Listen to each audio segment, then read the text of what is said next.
Welcome back to 7th Grade Mustache. On today's episode, we'll be speaking about codes and ethics. There are unwritten rules in life, and they will be made plain here today. Knowledge is accumulated with experience and life lessons. But there is another type of knowledge that is equally, if not more important, than that of tacit knowledge or unspoken knowledge. The traditions, cultures, insights, and mental models that are often subconscious and in our minds, but are an integral part of the tapestry of cultures and organizations. It is not codified, and you can only access tacit knowledge when there is trust. Knowledge, the type where a hidden curriculum of unwritten rules and traditions are shared, is most likely exchanged with those we know and trust. With those, we have strong ties. The downside is that when you know each other well, you are less likely to develop new ideas, as you tend to discuss topics with which you are familiar. In collectivistic societies, identity is defined by the group you belong to. When two people meet, one of the first items of conversation is figuring out which family, clan, village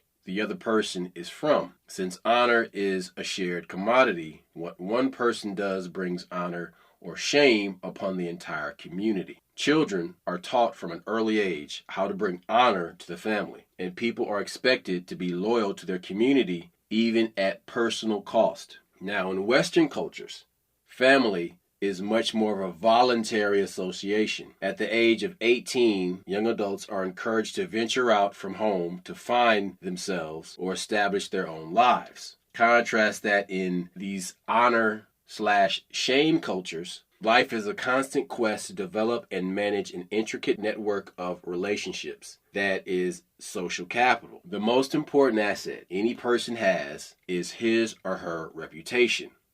If other people respect and know you, then you can accomplish just about anything, since problems are solved via relationships. A strong social network is essential for success in life. You can accrue social capital by giving gifts, helping people, and sharing meals. Then you can cash it in when you need help with a problem. Now, in Western cultures, solving a problem through relationships is seen as corrupt and unfair. We use financial capital to buy our goods and our services, for which the price is clearly listed and is the same for everyone. But when honor is life's most important commodity, then any insult to one's honor must be vigorously defended. These honor-shame cultures are antagonistic, which means they compete for their honor. When a woman is shamed, her male relatives appear weak for failing to protect her. The cultural response is to defend the family's name with aggression, either against the woman herself or against the aggressor. Now, for Westerners, bad behavior is viewed as a crime against the state, not as a personal offense or honor insult. I think that changed, though. 30 years ago, when we were kids, like, if somebody messed with your family, you took care of it. Let's go back 50 years. You took care of it. So your community took care of it. You saw that when somebody violated. But now that all of a sudden we convince ourselves that we've evolved and that we're smarter now. Well, those who respond to dishonor with violence are seen as immature bullies. Yeah, but hold it. The thing is, if somebody touched your kid, you're supposed to do something to them. Right now in the news, Cain Velasquez, somebody did something to one of his kids, and he went after the guy. Now, he went after the guy with a gun, and now he's in jail. But the fact of the matter is that that's what you're supposed to do. Oh, he got out. Yeah, but the bottom line is that for a period of time, he was paraded across your screen like he was a criminal. Unhinged man, former UFC champion. Like, no, somebody touched his child inappropriately, and the guy had already had a record. This shouldn't have happened. But every man that heard that news story deep down agreed with him, his actions. Period. We live in civil society, so our rules that govern the mass is different from what the average person feels. See, that's the strange part, because we're convinced nowadays that feelings are supreme, but when it comes to actually doing action. We just people are big on feelings, but not action. And look, I remember I was talking to a mutual friend of ours. His dad, he was breaking down like, "Hey, y'all don't understand. We hear about lynching because we think of lynching as a terroristic thing. But he said back in the day, lynching is how you solve a problem. If you stole somebody's horse, or if you did something to somebody's wife, you got lynched. My rule. You took care of it yourself. We got away from that in the sense, like I said, we convinced ourselves this is more intelligent. The same way people try to convince you that if you like guns, you're the dumb guy. Guns are for dolts and brutes and bullies, just like you said. No, guns are how you defend yourself from the government, from racists, from the Klan, from terrorists, from messed up police, corrupt police. Police corruption, excuse me. And so we've convinced ourselves that we've gotten away from this. The same way, like we talked about it since we were kids. They hit you with Martin Luther King marching and shit, but they don't tell you Martin Luther King applied for a concealed carry. They don't tell you about Malcolm X because they don't want you to rise up against the white establishment. A lot of that is a psyop. 100%. But what we're making the point now is that they brainwash you through media, television, and shit. Stop like right that. there. One day I was on a job site and I was working with these two guys that were older than me, and they were playing a bunch of different music. Some of it was cool, but then they played this mod music from the early 60s. And as soon as it came on, I'm like, this is some MK Ultra bullshit. Yeah. And I mean, because it's telling you how to feel, say what you mean with your feelings, like that kind of shit. This is clearly some of that shit that came out of Laurel Canyon, because these were the kids of military generals and brass. And all the motherfucking hippies were military kids. This song was so suggestive and blatant, it was just banging you over the head. And I'm like, dude, this is some straight up MK Ultra bullshit. Now my response, it shocked them. They were like, whoa, and they became defensive. I'm like, listen to what they're saying. And I consider the time period and what was happening and what we know now. They still tightened up, but I was like, dude, this is some MK Ultra bullshit. This is some subliminal, don't fight with weapons. The guy's immediate response was, no, it's just some feel-good, happy music. And I'm like, exactly. What was going on in America at the time? I said, there's no way if I was living in my father's era and I was listening to this fucking music while the civil rights movement was happening, I'm like, oh, no. I can't relate to this bullshit. There's a struggle going on right now, and you want me to turn a blind eye while dudes are still getting lynched in the South? Man, kick rocks. Look. One of the craziest songs. Now, me and you both grew up on MASH, but I didn't know that the theme song had words to it. Suicide is painless. It's painless. It brings on many changeless, but I can take or leave it if I please. That's some crazy shit. You know what I'm saying? They hit you with the Vienna Boys Choir singing this suicide is painless, and you're like, wow. Because if you pay attention, it's so suggestive. Well, on the flip side, this is in contrast to those other songs you were talking about. But the fucked up part is this shit was on TV once a week and went into syndication. It was on TV every day, and it's in the background. So the first time you hear it with the words, it's like, dude, that's some Pan's flute type shit. Because the first thing you're like, did I hear what I just thought? And it's a catchy tune. Suicide. What the fuck am I doing? So that's why I got a problem with these little Uzi Vert niggas and all these motherfucking Juice WRLD motherfuckers singing about depression and suicide and shit, because it's very suggestive. Number one. Number two, going back to what we originally talking about, like what they were doing is cultural Marxism. They were subverting you and stop. Like, you know what? Hey, yeah, it's in the motherfucker's name, Vert. Oh my God, it's hilarious. But that's the shit we're talking about. So we just talked about this shit off the air, so we got to talk about it on the air. Like, you're not going to see any great major rappers. Like, you're not going to have another Public Enemy. You're not going to have platinum selling intelligent music anymore. You're not going to have KRS-One. Because it's harder to control people like that. When you make enough money, then you're not beholden to the machine, and you can push whatever message you want. And right now, you got a bunch of mediocre rappers all over the place, but none of them, because right now the whole rumor is hip hop is dead. there's no hip hop albums in the top 50. No, or if it is, there's always like a feature on there, like Lil Wayne and such. What percentage of that music is young black women singing about sex or rapping about sex? It's like Two Live Crew has taken over hip hop, you know what I mean, through like some ghost technique and shit. That's when Jadakiss said that shit. He said, "There's no balance." He said, "My hip hop had balance. You had Biggie, and literally you had Pac, who didn't just do thug music. Then you also had the KRS Ones, but then you also had the Two Live Crew. You always had the balance. You always had okay. I remember like back in the day when you would watch Rap City or Yo MTV Raps, and they would have a Common on there. They would have an Ice Cube on there, the very next episode. Or you would have the Tribe Called Quest or Native Tongue Family. They would have De La Soul. You had this balance where whatever you were into, you could find. And all of it sold. All of it was pushed by the record companies. But now, all of a sudden, when the prison industrial complex became the priority, then that's when the message changes. And this is what we're talking about right now, where unwritten rules.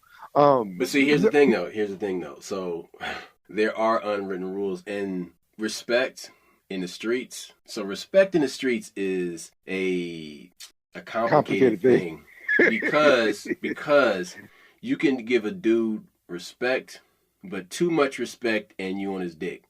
So you got to be careful. There's a balance because you don't want to appear like a sucker.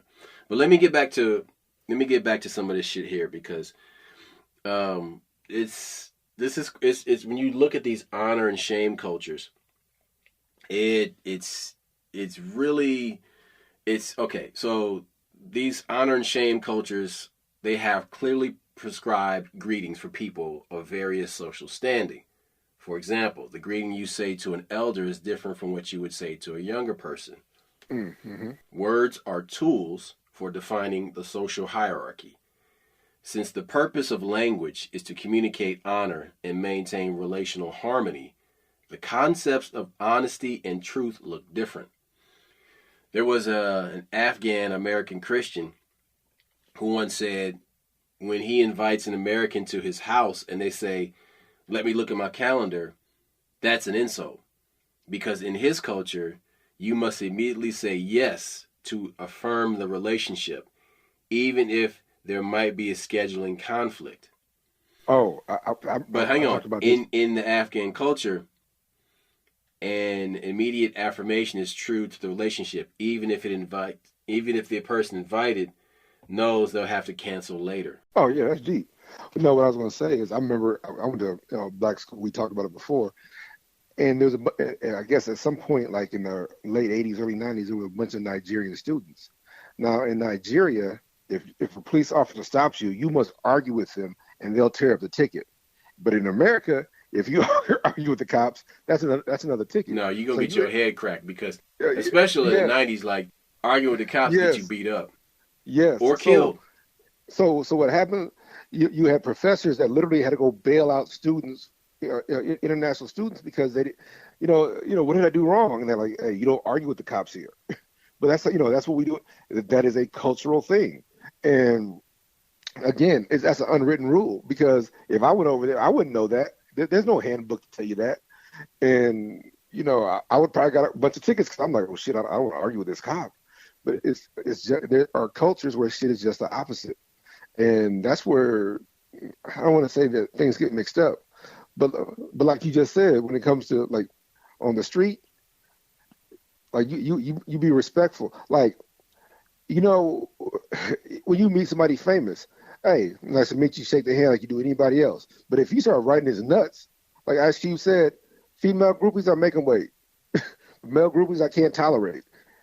This person doesn't want a fucking groupie. He doesn't want a man to act below a man, or not act like he's, hey, mutual respect, how you doing, sir? And you go on about your business. But that's not how it is anymore. We have too much celebrity worship, and that's a big thing.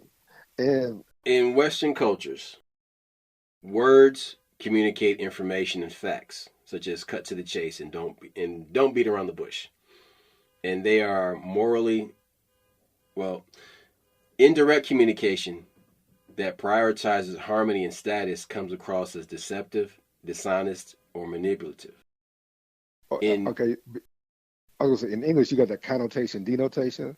Like you have a dictionary definition of a word, but then you have what it means when you call somebody a chicken. You're not calling them a bird. You're calling them a coward. If you use the wrong word or somebody calls you a certain thing, you should be knowing like, okay, this motherfucker's trying to offend me. They're insulting you, or they think that you don't speak that language. Which, if you don't speak Spanish, they'll talk about you. And you sit in an elevator with a motherfucker, they'll talk shit about you. So you know that we all know that shit. So that's why this whole unwritten rules, like nobody teaches you this shit. You only find out by bumping your head, or you find out when somebody says some shit about your mother. Like you hear madre, you're like, hey, what do you mean madre? What do you say, motherfucker? That shit. So look, I know you got a temper. If somebody says something wrong, are you gonna fight them? Or are you gonna ask them to explain? Are you gonna sock them? The word nigga. The wrong person says nigga, that means fight, right? Period. Why do calls you nigga? You gonna squab, right? Yeah, yes, of course. But but that's an unwritten law. You got white people now trying to convince you that they should be able to use that word. The rapper said, like, no, you know that word is wrong. You know it. The first time that I ever felt powerless was in fucking honors English. We're doing like Huck Finn and Nigger Jim. I'm like, hey, I have a problem with that. And I'm telling my teacher, like, I got a problem with this. Coop, I got a problem with it. He's like, it's a work of art. I said, nah, it'd be different if they were reading it. Okay, we're painting the fence, me and Nigger Jim. But no, but as soon as they get to the part where they say Nigger Jim is the loudest thing they say because they know they want to say that word and they want to some kind of wield it like a weapon, like, or it's entertainment for them. Nah, motherfucker. So you have to have you gotta have boundaries, motherfuckers. So some shit means fighting. Some things are fighting words. Some things are straight up insults. That's all I'm saying. Okay. So in these honor shame cultures, the people you eat with define both your community and identity. A person from Central Asia asked, do Americans really eat lunch alone in a cubicle or while driving in the car, like in the movies? Breaking bread together imparts honor, so eating alone is unthinkable. This is why hospitality and meals are so significant in Muslim cultures. Food represents the gift of life because in that culture, resources are scarce, and those are desert people. And there's not a lot of water, which means there's not a lot of food. And so food is scarce, so to get food is a gift of life. But Westerners think of food in a more functional way, in personal ways, to satisfy hunger, to lose weight, or satisfy cravings. Lunch interrupts our busy schedule, and lounging around the table for hours as drinking tea is seen as a waste of time. So that is a big discrepancy between Eastern and Western cultures when it comes to how we see food and our relationships to people around sharing meals. But the Japanese have a very distinct relationship with ceremony when it comes to food, such as the tea ceremony, or honor and respect, and roles in society. And the most outstanding character of Japanese society is that individuals consider themselves responsible for any mistake. For a Japanese person, any failure that occurs in his or her area of responsibility is accepted as the direct responsibility of that person, even if someone else causes it. Attributing success to someone else and claiming responsibility for a failure is seen as an indispensable principle of a manager.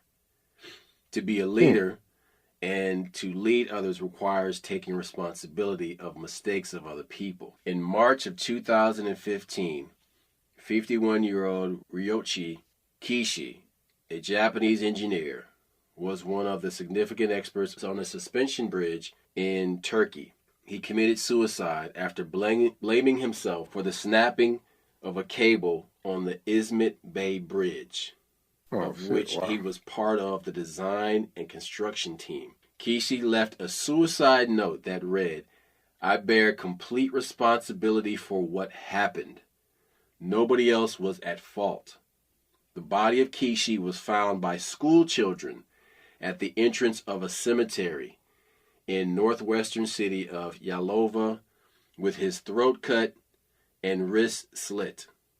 So this dude bore the responsibility of this cable breaking on this bridge. And he went to a cemetery, the entrance, so that they wouldn't have to take his body anywhere else. It was like, here's the cemetery. I'm going to kill myself right here at the cemetery. And then my spirit can go into the afterlife with my ancestors right here from the cemetery. So, yeah, dude, that's hard fucking core right there, dude. But that's in the culture. Now watch this. The Japanese word seppuku, commonly known as harakiri, translates to stomach cutting and is a form of Japanese ritualistic suicide. In the past, only the samurai class was allowed to perform seppuku as part of the Bushido tradition, meaning the way of the warrior. The samurai used to prefer to die with honor rather than fall into the hands of their enemies and be tortured and killed. But see, that also is same for ninjas and ninjutsu. There are ninjas that would mutilate their faces. If they knew they were about to get caught, they would mutilate their faces so they could not be identified. Yeah. And, dude, this movie called Shinobi no Mono, Band of Assassins, came out in 1962. And this movie is a trip, dude, because it's a black and white movie. And there's this scene that is fucking crazy. There's this guy, he commits he kills this guy inside this castle, and he tries to escape, but he can't escape, and so he's crawling under this house, but they have traps under there for ninjas, and there's this tripwire that has a bell on it, and they hear the bell, and the house gets surrounded by samurais with swords. This guy puts the flat part of his blade to his forehead, and he puts his hand on each side of the blade, one on the handle and one on the tip of the blade, and just pulls the blade straight down and slices his face off. Dude. That's some hard shit right there. Hey, man, talking about that shit on Joe Rogan where, it was like, dude thought it was 2002, but it was like 1972 is when the final World War II guy So they called him the last real ninja. And this guy was on, I know the story.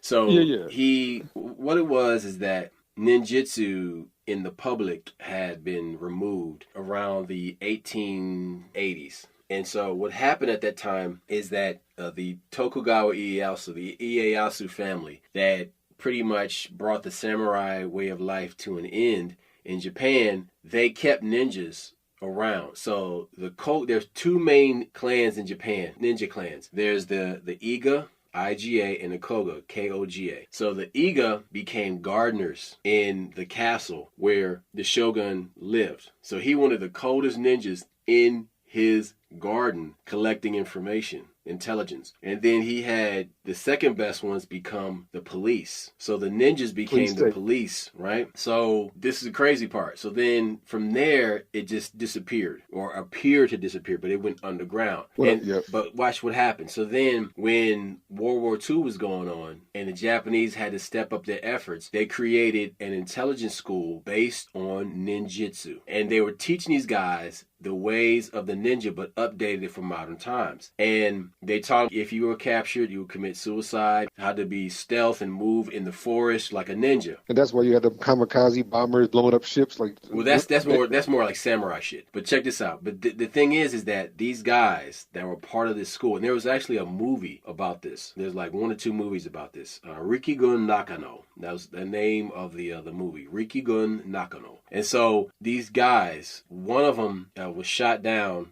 and landed on an island in the South Pacific. And so him and some other guys were hunting down American soldiers on this island. And they killed off most of them. And so he was trapped on this island until the 1970s. And so they had to go and get one of the remaining Japanese officers because he would not listen to anybody to convince him, hey man, the war is over. So they went and got this old ass dude and brought him to the island to tell him, I'm your superior officer, stand down, come home. This guy, he survived on this island in the South Pacific with nothing for 30 years. But hold on, the way it gets complicated, he was underground, but you got to, what they were explaining, Delta had a hub over there. So there were still planes flying over every day. That was a big part of why he was just convinced that the war was still going on.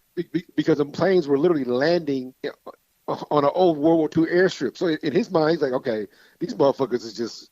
So he's like, fuck it. I mean, that takes dedication, that takes discipline, that takes cunning, intelligence. That's resolve. Yeah, but like I said, hearing them planes didn't help. He's like, well, fuck. I'm not going to get bombed on again. Let me get my ass back underground. But no, that's some real shit, and that's again unwritten rule. He didn't look for justification. He didn't look for nobody to agree with him. He's like, this is my duty. This is what's best for me. I'm staying right here. And then when they told the war is over, he's like, nah, nigga, y'all spies. I don't trust y'all. Fuck that shit. Crazy. He was on that island for a long ass time. Decades. And this is after the war. Hold on. This is decades after the war is over. That is crazy, man.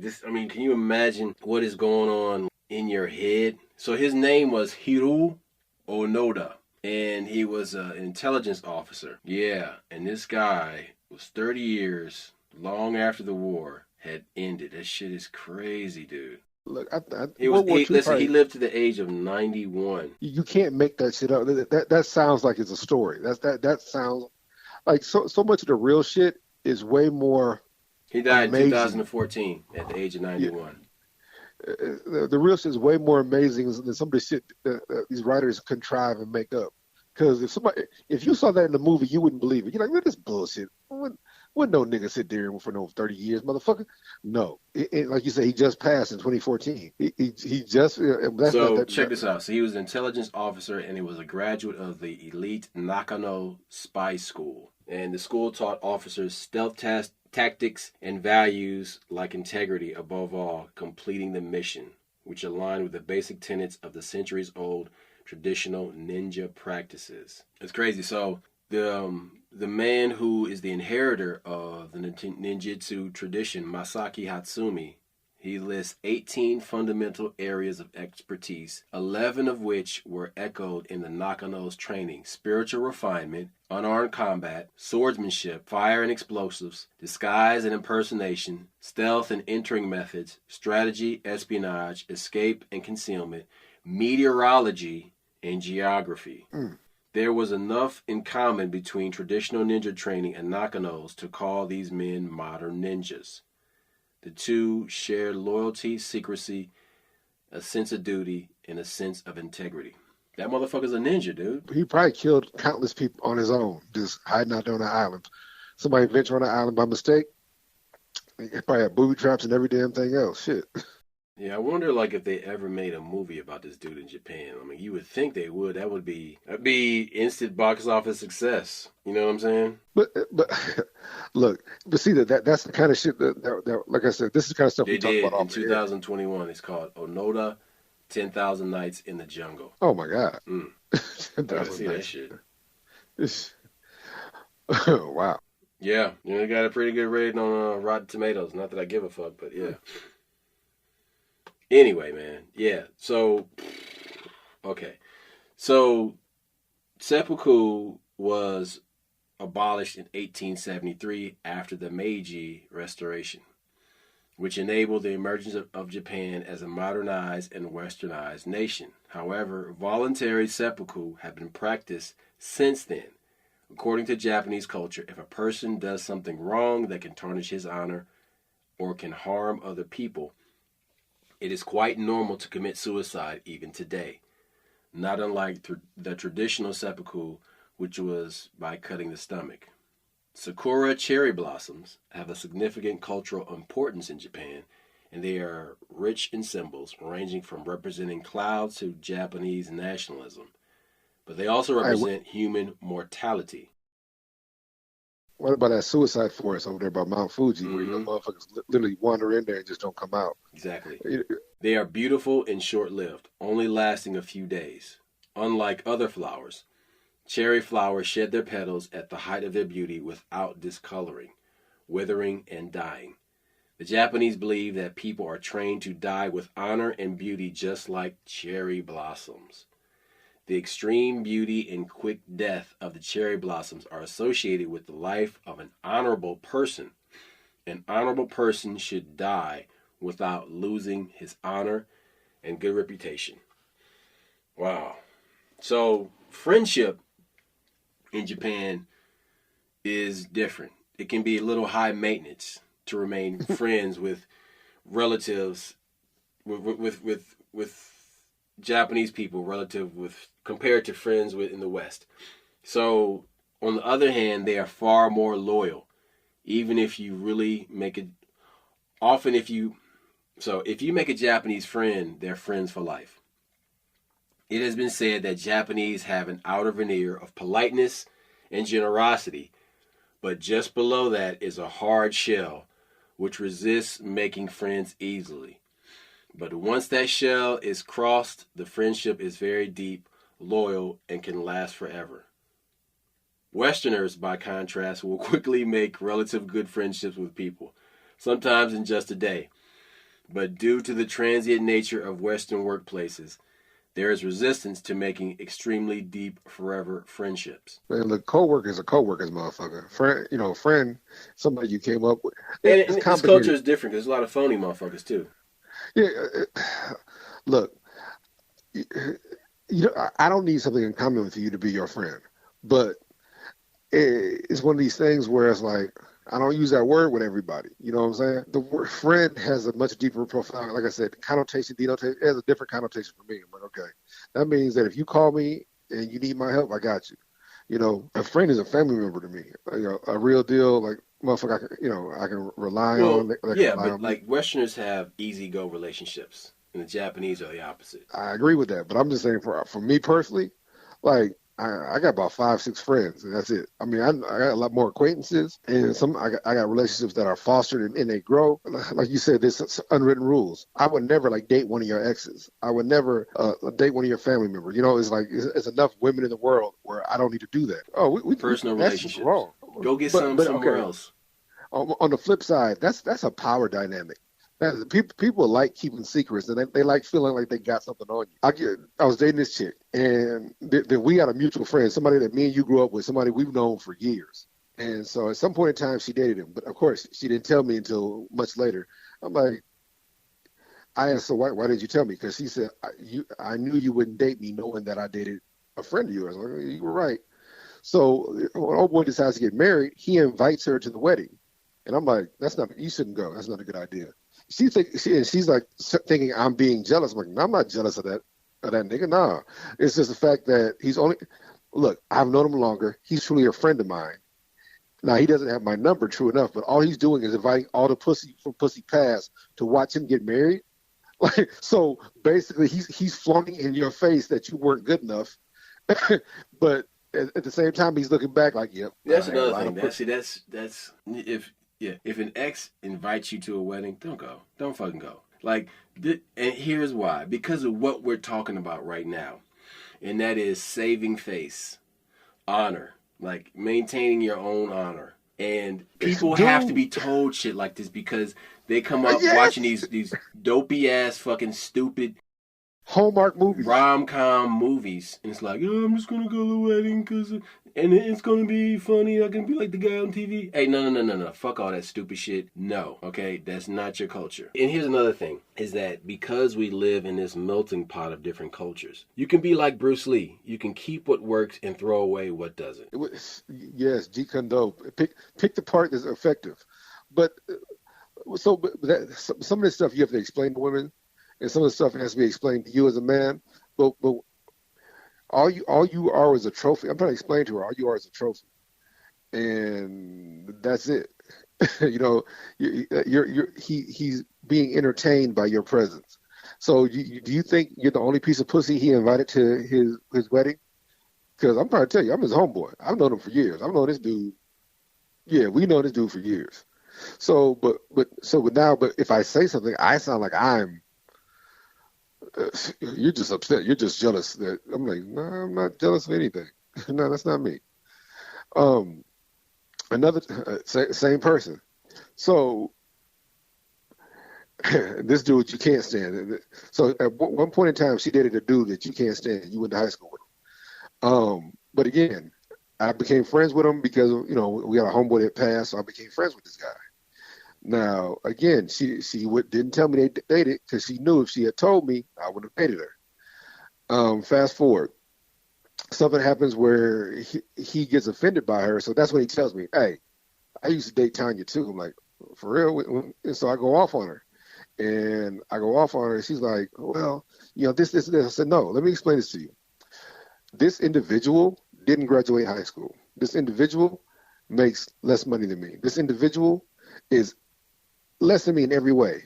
But because we slept with one woman in common, all of a sudden he's my equal. And now you gave this petty motherfucker something on me. You gave him the ability to hold something over my head. And then you saw what happened when he didn't get his way. He broke the promise with you and told me. Now me and you are at odds because of that one incident. So you're not supposed to let another man have women. If you're dating somebody or you're in a relationship with somebody, if you're married to somebody, you're not supposed to let another man have something on your husband, have a piece of knowledge, something.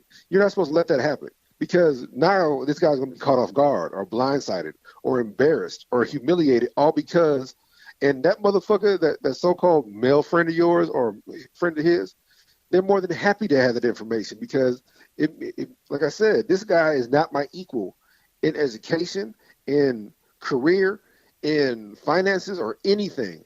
But because we have this woman in common, he thinks he's my. Yeah, I can get her back anytime I want. That shit right there. That's that shit. Roscoe, please elaborate. I'm sure I'm sure you got stories. You a good looking dude. Motherfuckers would love to compete with you, and they're no competition.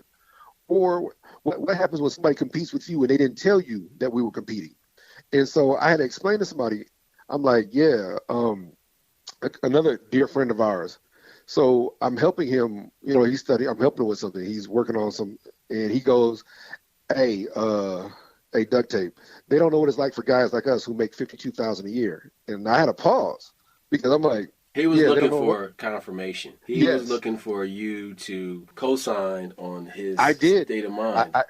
I did. I co-signed, but I didn't want to tell him I make $74,000 at the time. But the thing is that you just tell him, yeah, I know that's like 10 years ago. Yeah. No, but obviously for some reason he needed reassurance, and as a friend, as a brother, I had to give it to him. But also for me to correct him would have been boastful and disrespectful, and so I didn't correct him. And he can still think what he wants. But at the time, I did. The people you choose violence. I did not choose violence like that. Even emotional violence. Yeah. But that's the thing is that, like you said, there's unwritten rules. You're not supposed to discuss pay at work. Actually, it's actually illegal that you can't discuss pay because how would you know if somebody's cheating? You're not supposed to discuss politics or this at work. That's just the reason it's like that is because we in society now you can't disagree with somebody without hating them now. That's the thing. This is a whole hey, me and you don't agree on something. That's cool. We're still brothers. But oh man, Trump should build that fucking wall. Oh man, this or that. I don't agree with that. But it doesn't mean I'm at odds with you. I don't have to fight with you because we disagree.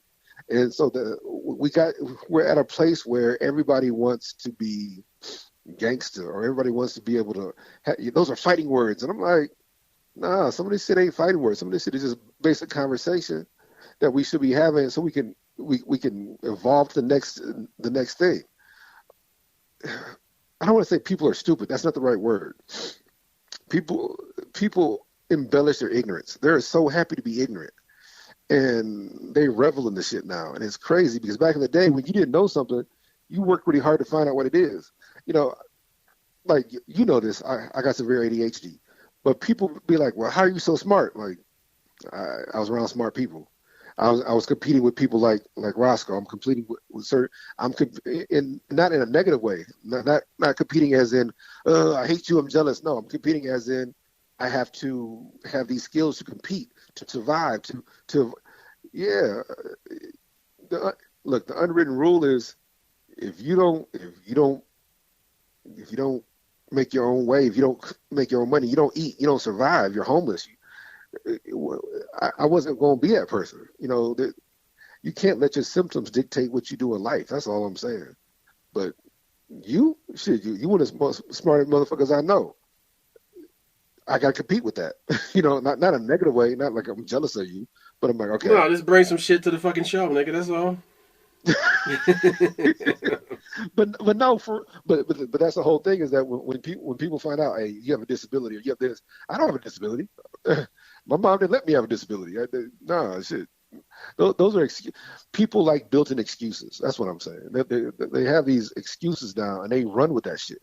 They cling to these motherfuckers. Like, hey man, like when we grew up, like I told you, I remember when that dude with no arms came to our grade school, was playing the drums and shit. And I'm like, how the hell did that nigga do it?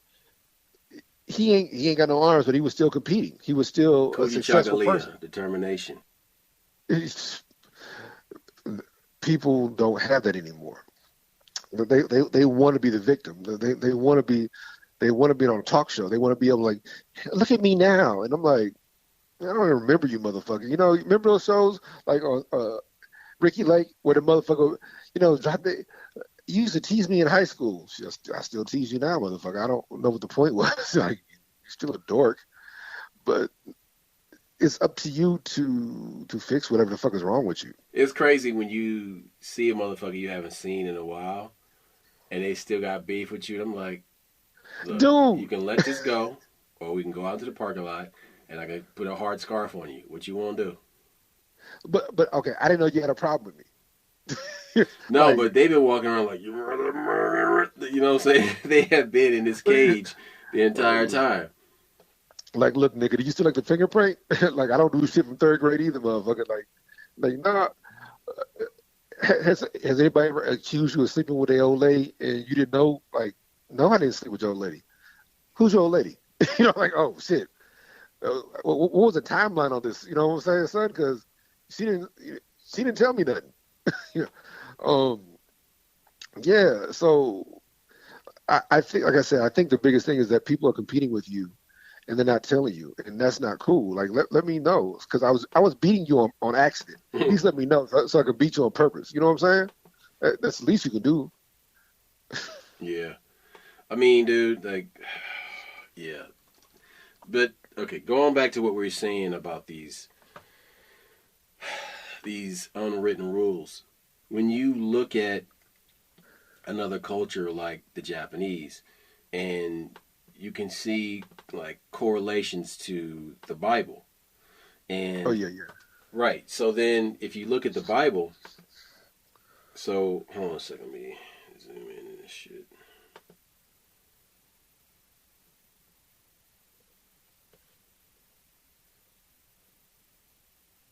Right. So there's a lot of correlations between African cultures and the Japanese culture and the Bible. The traditional Japanese have tried to maintain and balance two worlds. One consisted of reality, or hone, their true thoughts and intentions, and the other a facade, tatemae, and a screen created to maintain the appearance of harmony and serve as a ploy until the other party revealed their own position. So that goes to, it's similar to like our culture where you can't play yourself or you can't give too much. You know what I mean? Where you can't give, don't give up the ghost. You know what I mean? Don't expose too much of your position, to really throw yourself off and put yourself at a disadvantage, because we're in a Western culture and there's people who, and then, as black people who have been exploited for centuries, you have to, cover your ass and be careful, because you're dealing with all different types of cultures. And that's where discernment comes in. That's where discernment comes in, because then you have to learn how to feel like, just to feel out these people. Now, there isn't a direct parallel to the Bible right there, but there is an indirect one that you can consider, where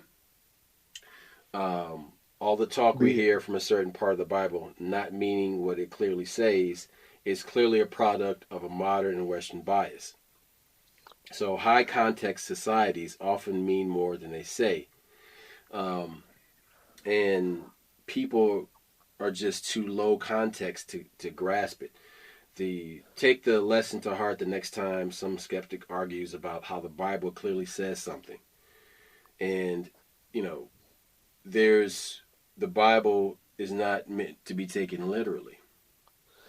parts of it are, parts of it aren't. But Mm-hmm. one of the biggest things that you learn is the first thing they teach you: be in the world, but not of the world. What it's saying is you have to be able to survive in society, but you don't have to go by the rules of the society, where they're immoral or they're dishonest or they're untrustworthy, shit like that.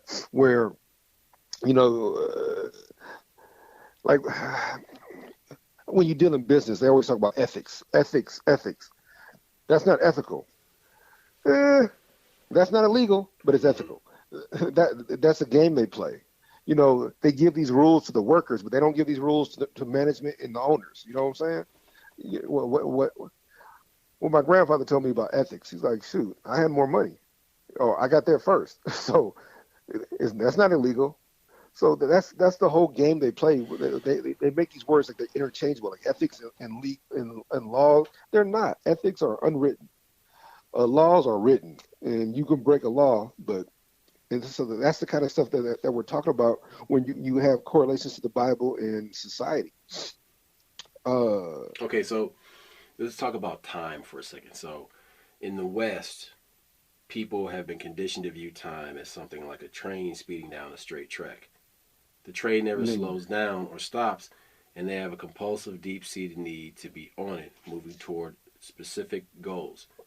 The Japanese, on the other hand, have always viewed time as a circle, with the train moving slowly and repeatedly passing the same place over a period of time. One of the most common and important time factors in Japanese negotiations or discussions about serious matter, and still is, the use of time gaps or breaks. The people involved simply stop talking. They may just sit and remain silent, often with their eyes closed, get up and leave the room for short periods, or hold low voice side conversations with their colleagues. Japanese negotiations and others develop varying degrees of skill in the use of time gaps to their own advantage. Did you know about that? Yo. Yeah, yeah. Okay, so there's a parallel to the concept of time, the Japanese concept of time, and the biblical concept of time. So if you consider how John 1, or the Gospel of John, is similar in that pattern. It's not a linear construction, but the arguments in Job are constructed along the pattern of a track, where it's like it's a story being told in a straight line, linear line.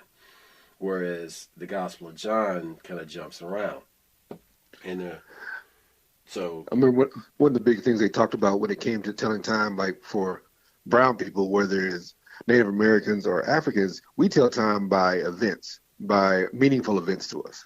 mhm. So when you talk to your parents, like when did such and such die, or when was such and such's birthday, that kind of stuff, or when was that baby born? That's how they tell time, by meaningful events. So it's not linear. It's actually stagnated. Like the bigger the event, the more likely you are to remember it or to have like, oh, so I graduated in 93, then I graduated again in 97. That's how you tell time. That's 25 years Check this ago. out. That kind of stuff. There's another thing that's kind of interesting, because there's this Japanese concept of aota aota guy, and it's plucking the school virgins. Basically, most Japanese companies are not comfortable with non-virgin Japanese employees. Pure company employees resent outsiders coming in and taking up managerial or executive slots the old-timers feel belong to them. Newcomers entering a larger, long-established firm find it difficult or impossible to win full acceptance by company groups. Many say that after 20 more years, they still feel like interlopers. Yep.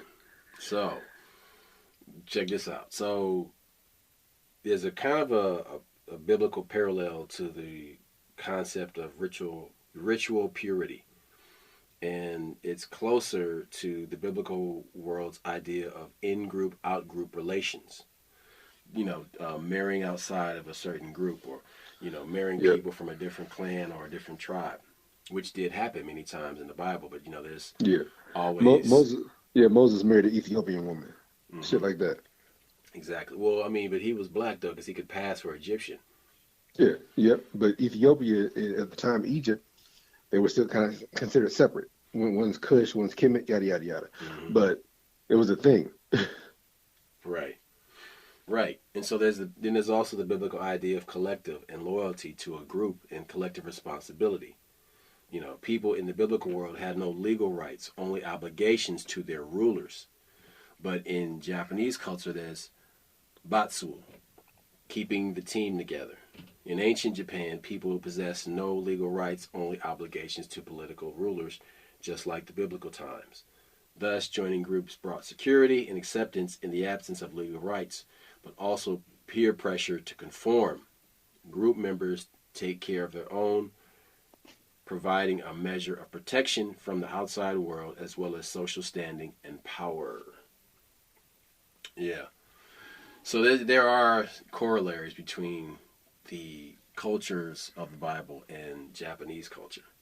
But all these things represent, things that have become the, how can I say, unwritten rules, right? The tacit rules. But there's one more I want to draw because this is kind of related to ninjutsu. And so Gaijin are the hairy barbarians. So in 1543, a group of Portuguese traders were the first Westerners to make visible impact on Japan. The sailors were large, bearded, uncultured, and reeked of poor hygiene. They stank. The Japanese naturally referred to them as hairy barbarians. These Westerners were thought to be the embodiment of the ancient Japanese myth of Tengu, a creature like Bigfoot or the forest demons. Yeah, so in parallel in the Bible, there's a tendency to stereotype as Epimenides does, as Paul quotes him in Titus. So that really is just the Western political correctness being imposed on Japanese language. And, people will call you a gaijin, an outsider, and sometimes it depends on how they view you, but most like it's an insulting term. Barbarian. Mm-hmm. Right. And so then you had, the people who are from different cities, because in the Bible, walled cities were where people lived in, because it protect them from invaders and Mongol type motherfuckers rolling up on horses and just taking everything and raping the women and shit. And so anybody outside of that was considered a barbarian or gaijin, like in Japan. So yeah, man, but these whole unwritten rules that we talk about, don't fuck your friend's girl. You know what I'm saying? Don't steal money from your mom's purse. Oh my God. All this shit that has to be told. You have to tell people this shit, because nowadays people are so book smart, they have no common sense. And they love their ignorance. Their minds are so open that if they tilt forward too far, their brains will fall out. And it's like, okay, so, there's this thing going around where, people can make money online from doing silly stuff. It's being encouraged. So it's being incentivized. So silly behavior is being incentivized. And so that you make a clown out of yourself so that you can, I'm taking care of my kids.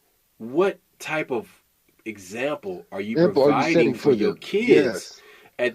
This is how we're gonna live. This is how we're gonna make money. So hold on a second.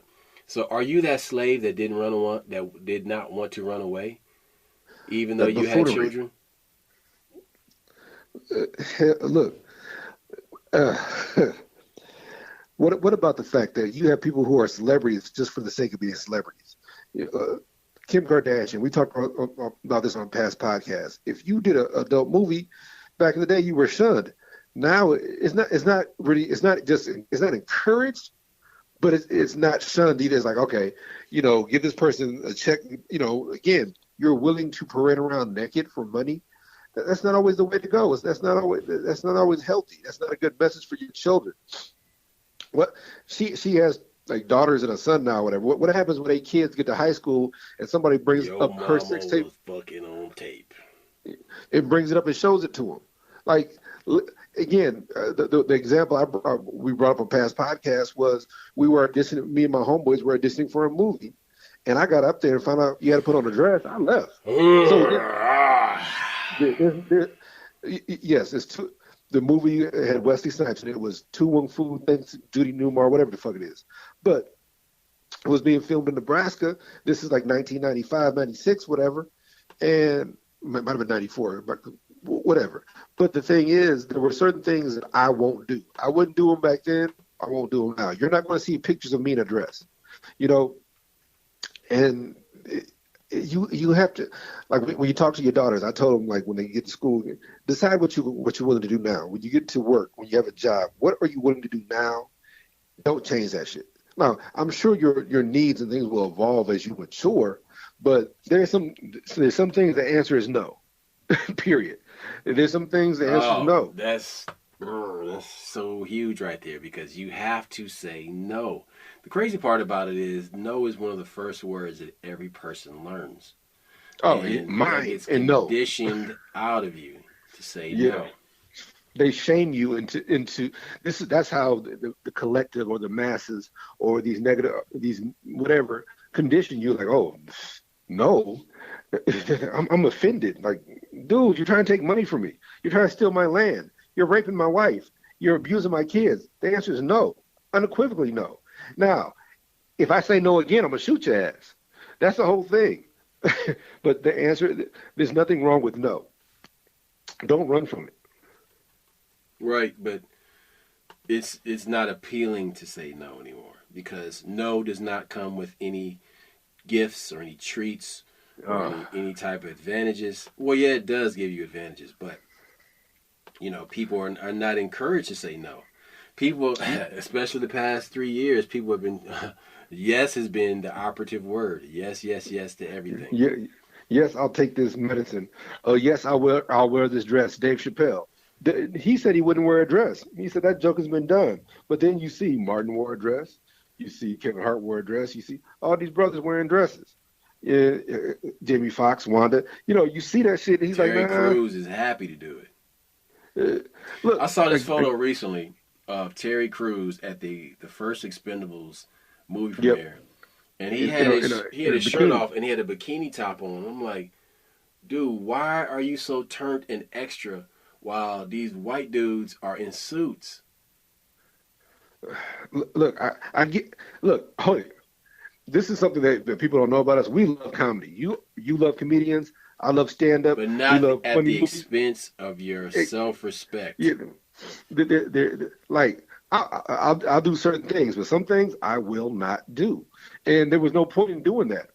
It didn't change anything. He didn't get any more money. I'm sure they lost respect for the motherfucker. And then you hear about him being sexually harassed by some producer someplace. Yeah, man, because you put the shit out there, dude. You was way too extra. Look, I don't know. That producer might have been a dickhead to begin with, because that's how. Yeah, man, but you way bigger than that dude. Like, you could just pick him up by his face and throw him across the room. Look, he should not have felt comfortable doing that. There's certain things, like if somebody says something wrong to you and you give them that look, oh, I'm sorry, duct tape. Was I not supposed to say that? Yeah, man, you shouldn't have said that. I don't agree with it. Or how about this? I remember it didn't happen to me. It happened to somebody else that I knew. Chick I was dating, she had took her daughter out with the baby daddy. It was the kid's birthday, and there was two white guys arguing about something, and they were going for the whole liberal thing, and clearly they just assumed because they were black that they were liberal, or that they were Democrats, excuse me. And I'm like, look, why don't you ask me what I am? Don't assume shit. You know, I'm an adult. You can ask me, or don't include me in your conversation because I wasn't in it. But that shit right there, where people stereotypes are ways for people to feel comfortable. People love to categorize you and put you in a box because that makes them feel better. Oh, they're gay, they must think this, or they're black, they must think that. And truth of the matter is, I don't know what my black friends think. You know, whenever a white guy tells me my black friends, like, so you poll each and every one of your black friends? No. See, we talked about this before. I do. I'm pretty sure on certain things, I know what the motherfucker's gonna say. See, this is what this episode is about. And it's that the unwritten rules. And it's like there's certain things that I know certain people will have an answer for it. I don't have to write it down. I can mouth the words while they're saying it. I know what the fuck that person's gonna say. And you can say that all you want, bro, but I know there's certain core things that I agree. They're gonna say and we agree on. But here's the thing. Give them the chance to say it. Don't just, like you said, I can mouth it, but let them say it. Give them the opportunity to, this, and this. Like Dave Chappelle said, he said, I didn't know I had a genetic predisposition to eat chicken, but apparently you knew when I walked in I was going to order chicken. How? Like I said, give me the ability to say it. Don't sit here and just assume I'm agreeing with this. Don't assume that I do cocaine. Don't assume I smoke weed. Don't assume that being black. Don't try to view me as a child and try to cut the steak up for me. Oh my God, and that's the biggest thing. Like they want to give you baby food. He's not going to understand what I'm saying. That's a fucking insult. Well, and that's this goofy ass movie called They Clone Tyrone. That is baby food entertainment. Look, again, we had a discussion off the air, but one of the things that was on my mind is that this is that boule shit. This is a movie that has a half-ass message, but not a real message. But what it does, it's like Jay-Z. He does the low-hanging fruit. You know how Jay-Z did that song, The Ballad of O.J.? Now, there's so many other things he could have said, but instead, I'm gonna do the ballad. It's low-hanging fruit. Basically, you talk about. Did you watch Creed 3? Yeah, I saw it. He wrote that. Who did? The same guy that directed this shitty movie we're talking about. Creed 3 wasn't that bad. It wasn't that good either. It didn't feel like the other one. You also have a story that's already been developed before you came established. Well, look. So you're working with pre-existing material at that time. Yeah. Look, here's the deal about They Clone Tyrone.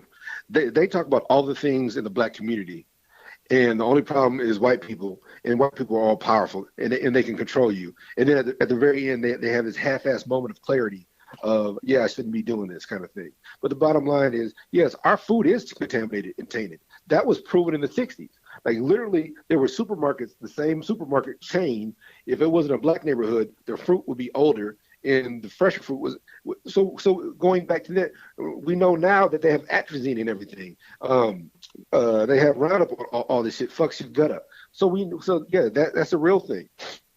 We know that they have suggestive music, which we talked about earlier in the podcast. Yeah, that affects black people. So that movie talks about that stuff, but it still makes white people all powerful. And one of the things that bugs me, even to this day, there's only like one or two movies that you've ever seen where the Klan got their ass kicked. You understand what I'm saying? Like literally, they still want us to be afraid of the Klan. So whenever you see they do an old movie like Time to Kill or something, the Klan's coming. The only movie you got Django, where they shoot up a bunch of motherfucking white people. But most of the movies, the Klan is still, black people are afraid of the Klan. That's bullshit. Our people was kicking the Klan's ass for years. That's where how they got caught in check. But the thing is, that shows you that Hollywood still pushes a certain narrative that black people are not supposed to defend themselves. Black people are supposed to march and believe in gun control, and that smart black people believe in even more gun control. That's bullshit. That's that. That's why I said this. That is a boule buffet of bullshit in this movie because that's what they did. They presented you with all this shit, and I like the sci-fi twist. I like that. They clone somebody, but that's what they're. They still talk about drive-by shootings. They still had a pimp. They still have that's shit from the fucking 70s. So you mean to tell me that you don't think my community has evolved from the 70s? You know what I'm saying? Like, no, that is a black exploitation. And the funny thing that you said, I quote, it was Hollywood Shuffle without a message. it, yeah. No, it wasn't Hollywood Shuffle without a message. It was a complete disservice to Hollywood Shuffle. Look, you're the filmmaker. You know more about films than I do. But I know this. This shit was mildly entertaining, but it was not. It gets black people talking about dumb shit, and that's that mass distraction of media that I'm talking about. And then they had a bunch of Jews with afros, and they were the ones like the scientists, and it's just insulting. It's insulting on so many levels. It insults your intelligence, and that's what I mean by this. You can't just assume that this shit's going to work. But hey, it worked. It's sold. It's probably the #1 movie on Netflix right now. Whatever, man. There's unwritten rules for a reason, and it keeps society going in a certain way, keeps cultures going, and it keeps them alive, okay? And it keeps you from playing yourself, and it keeps you true to yourself. Look, that's all I got. We out. Peace. Holla back.